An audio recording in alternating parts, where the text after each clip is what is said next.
Hi, this is Pastor Harley Wheeler with the Broadway United Methodist Church. The devotion today is from Acts chapter 14, verse 15.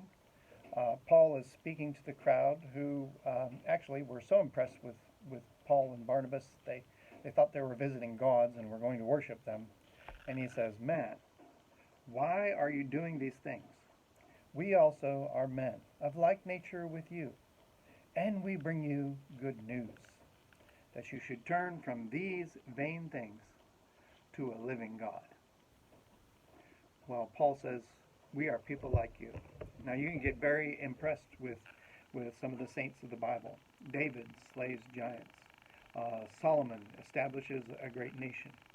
Isaiah preaches and sees far centuries ahead to tell us of the promise of the Messiah and his birth. Paul and Barnabas work miracles, as does Peter. And Paul says, we are people like you, and the important thing is we are only men, but we are men bringing good news.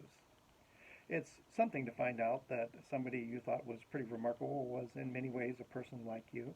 You could feel better, or you could feel, well, sort of disillusioned. But Paul says, whether you feel disillusioned or feel encouraged because great things might come from you, remember we are people bringing good news. There is a living God who has made all this creation. We don't set our worship any lower than the highest. We are the people who, though we are made of earth and very much grounded in the realities of this life, our eyes can search as high as the highest heavens, and our prayers ascend to the throne of God. That is good news. God calls us all to be in relationship with Him.